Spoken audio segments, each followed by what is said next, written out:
Okay, I'm very happy that many of you have watched the Chinese version of the video in class. I mean, like over the weekend. So we know this basically, we know requirements is very important. This is what we want to know. And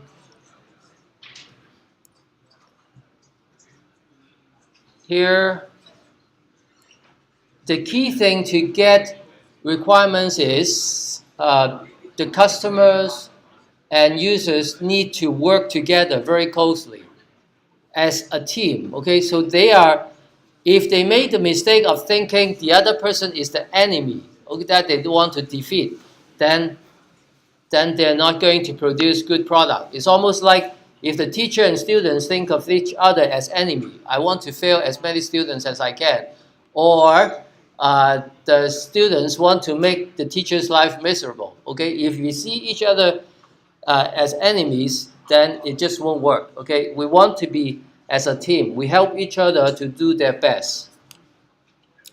But how to do the best?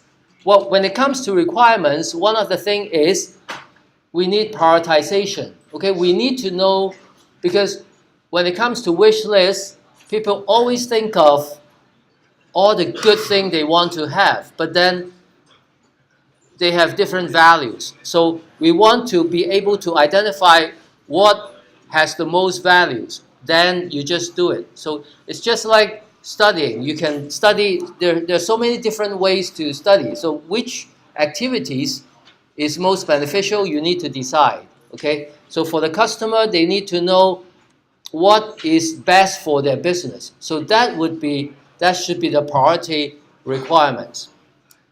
Okay. We will be learning how requirements should be documented. And okay, you can talk in my class, but you just need to talk in very low voice. Okay.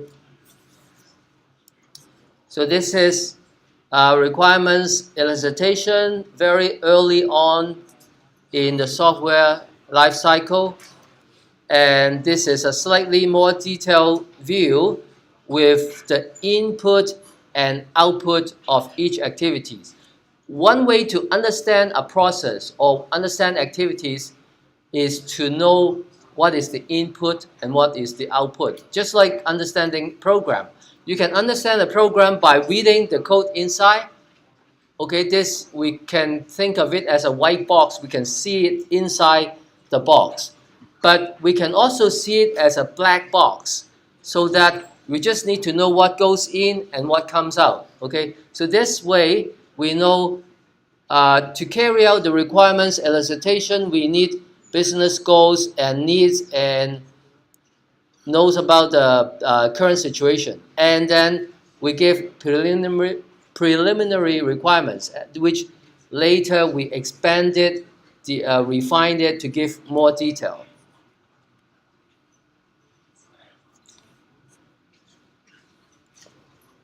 Okay. So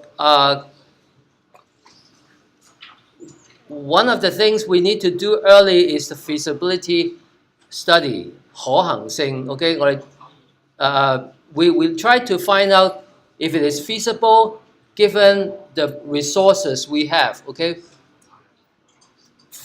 OU may want to have we may want to have a big swimming pool at OU or nice residence, so you guys can get away from your home and live on campus. Okay, in Homentin, but then we don't have the resource. So after feasibility study, then maybe we would choose to spend our resources to build maybe classrooms or some like nice facilities, nice lecture hall.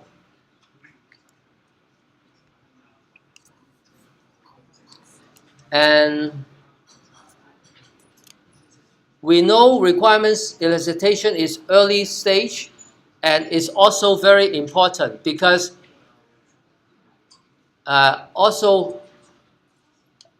because you can think of it as the foundation of a house, as the foundation of the building. Okay, if you have a 50-story building, okay, but if your lower two story is weak, then even you build the best 48 story above it, it may crumble down, like the building will fall down because your foundation is not good. So you can think of requirement as elicitation requirements as the foundation of software projects, because we need to know what the user really need, what they require. Okay, so this slide basically says technical skills or poor staffing, with like poor staff with not very good skills, altogether only make up 13%. But other three factors relating to requirements, poor user input, incomplete requirements, changing requirements, they make up 37% versus 13% from the technical side. So you can see how important it is for the requirements. It is a main challenge. So Fred Brooks wrote a famous book called Mythical Man Month, which discuss and tell us that learning about the requirements is very, very important. And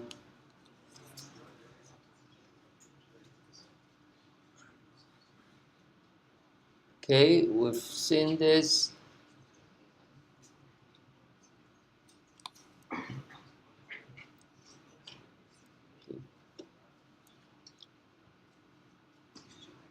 So the communication barrier partly comes from the team, the development team, and the customers. They speak different languages. They look at things from different perspectives. For example, teacher knows about the stuff, but then I know the stuff thoroughly. But to communicate with you, because you don't have the same knowledge, so when I use a term, you don't understand, right? So similar problem with the development team and the software customers. Software customers knows about application. Development teams knows about technology. So their different expertise does not can create this problem. Different types of requirements. We have functional requirements, which basically are the features that users come here for. So if it's a banking system, then the user come here because they can deposit money, transfer money, and so on. Okay, but it also has some non-functional requirements which are very important. We often would call this quality requirements. So the book author used a slightly non-standard name here. Okay, so in the case of banking system,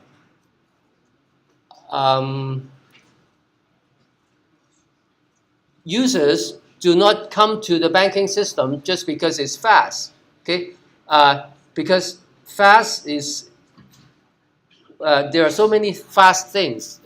So the banking users come to the banking system because they want to perform banking functions. So fast or like performance, security, they are important, but they are not the main business functions. So quality functions may be more common among different applications, but functional requirements are very specific to that business. Okay.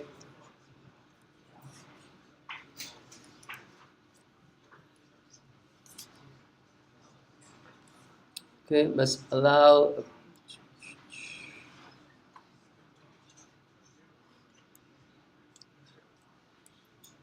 I wonder, have I ever talked to you how to write user story? User story, it goes like this: as a certain person, I do this because of the benefit. I think, okay, so that's good. So that is user story. That's very brief. But today we'll learn to write more lengthy use case description.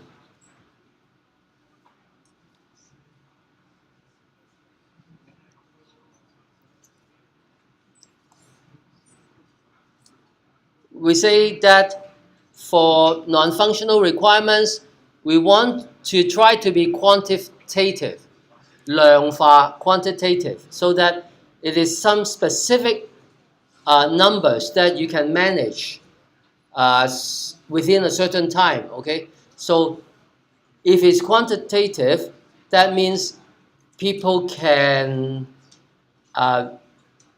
test that requirements if that requirement is satisfied. If it's not quantitative, then it's too subjective. It's overly so being quantitative can reduce the subjectivity. That means 即係唔會話係主觀咁樣去決定，有得拗啊 ，OK， customer 就話 you have not fulfilled it, but the developer said yes, I have delivered. Okay, so the trick is to solve this problem. We want to write quantitative, verifiable requirements. So put some time. If it's response time, like if it's performance, then think about some numbers of transactions and the time that it needs to finish. Security, platform independence, they are also very important. User friendliness, user interface, they are more in the area of non-functional requirements. Okay, so the steps would be going through this cycle. Okay, to get, I won't go through this again.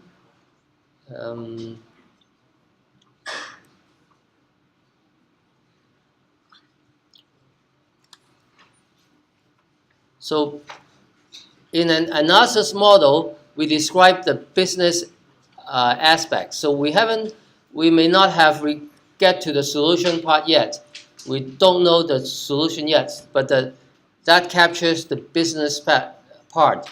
And like the model of houses or building, it shows some aspect of it for people to understand, but it may not have all the details. So there's no elevator in the toy model, okay? So we just show the outside if that is the purpose of the model. So each model show one aspect or a small number of aspects of that real thing to help us understand, to help us as a way of checking if the final product is truly meeting the requirements. Okay, so this is, we have different kind of diagrams to show different part of the system. Okay, so for example, this one, do you remember what this is called? Anyone knows what this is called? This kind of diagram. It's called class diagram. Okay, class because it's this is one class and it has two child classes. So this is a class diagram, and this is a flow chart. Okay, flow chart. So they represent different aspects of the system. Flow chart represent the control flow, like the different things that happen, right? Different things that happen in the system. This is a decision, even though this is too small, we don't know the word, but this diamond shape is a decision. If this is in meeting this condition, you go do this. If this is another condition, you go this other one, and so on. So this is about the behavior. So there are two main kinds of models. One kind to show behavior, but this one is class diagram, show the structure. Okay, so this is the program, the structure of your program. So this one is the behavior of the program or the system. So as I said, we have multiple diagrams to show different aspects of the system. Okay, I encourage you, if you happen to get into one of these business on your first job, make sure you learn well, okay? Because it's often, if you're creative and if you're smart, then maybe you become a management position, okay? Initially, we may all start out as computer programmer, but some of us would rise up as managers, okay, or managing the business, or even sometimes CIO, Chief Information Officer, that manage the information things, and even sometimes we have had computer people who become CEO, Chief Executive Officer. So that is like the most powerful person in a company to decide how the business should run. So computing background alone cannot give you those high positions. You need to have the business knowledge to get advancement.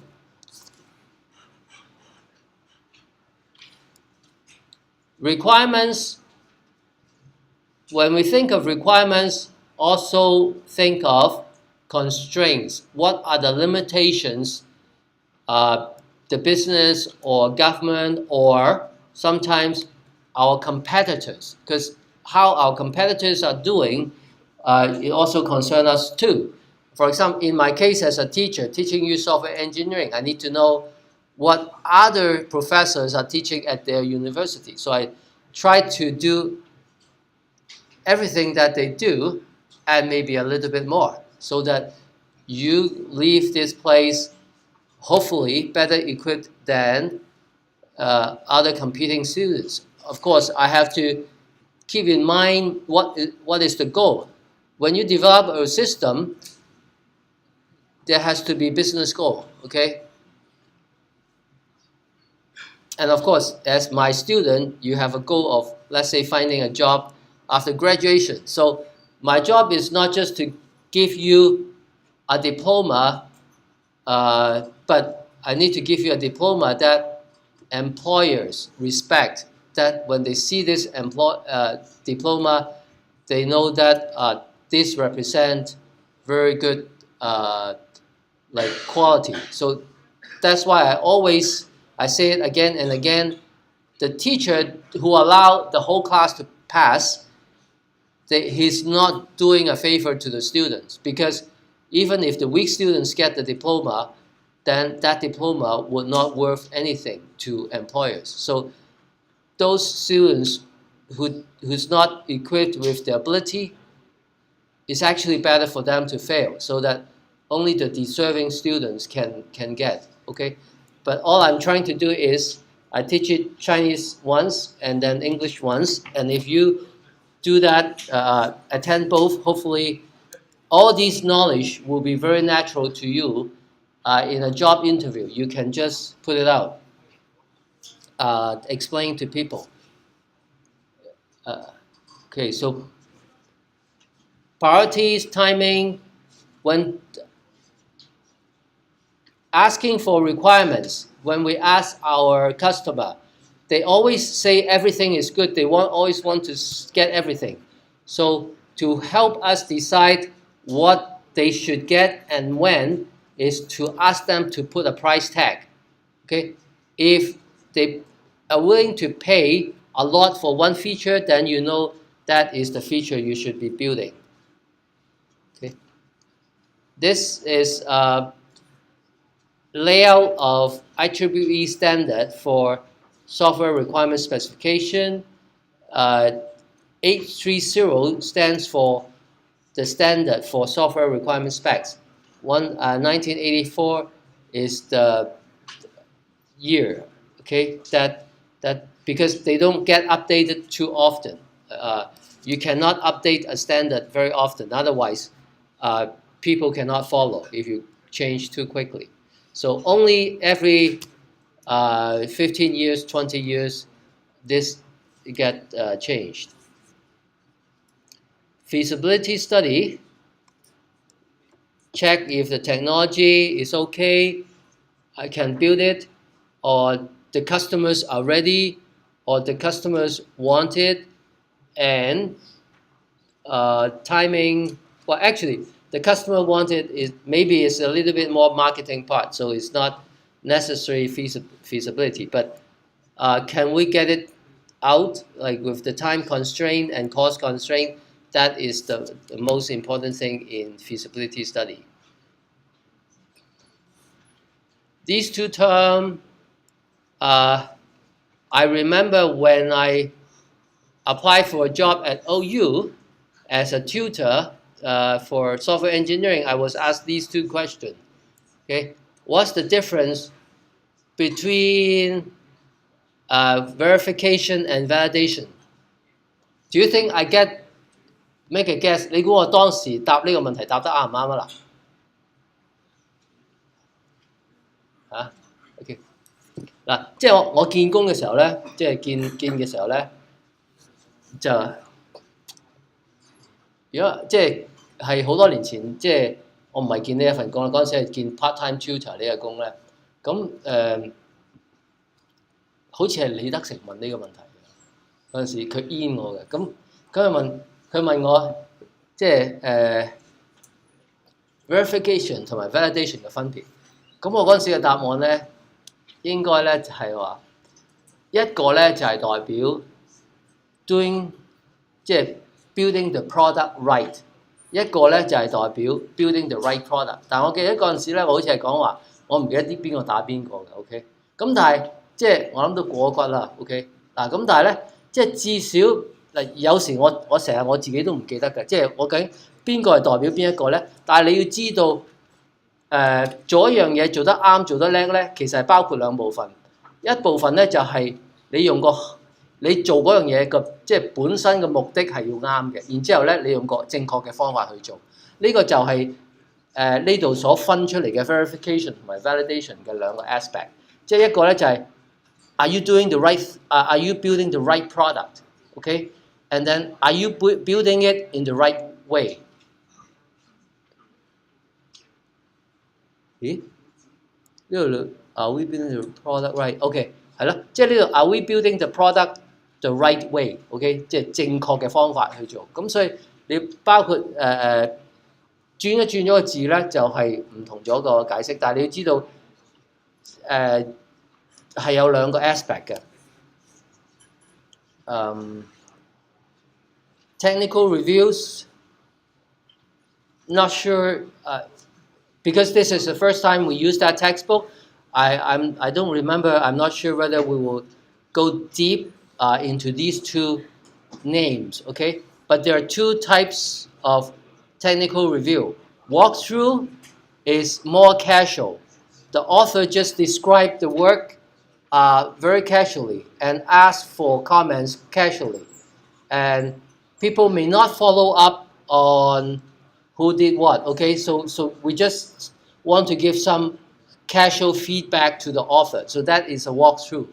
But inspection is usually very formal, 係即係話好嚴謹嘅。Okay, so that you would have to distribute proper documentation to everyone before the meeting. Okay, several days to allow them time to study, and then when going through the meeting, there will be people recording, taking minutes, okay, recording what was discussed and what issues have been raised, and then someone will have to follow up everything. So inspection is more formal, but walkthrough is more casual. 又用翻正話嗰個 verification 同埋 validation 嘅時候咧，如果第時你去見工時候，人哋又問你類似呢個問題，有幾多種 technical review 啊咁樣？如果你又好似我一樣成日係冇乜記性嘅時候咧，咁你可以就話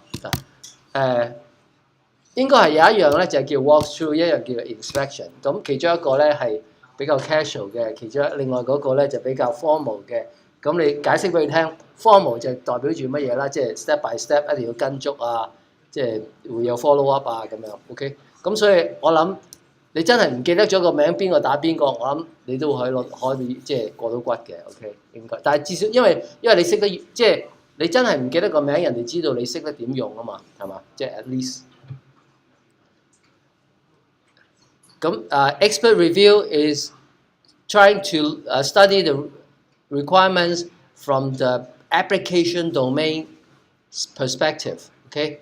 And then customer review is from the users, okay? From the user, customer and user is from their perspective, okay? So let's this one actually this one is also quite important too.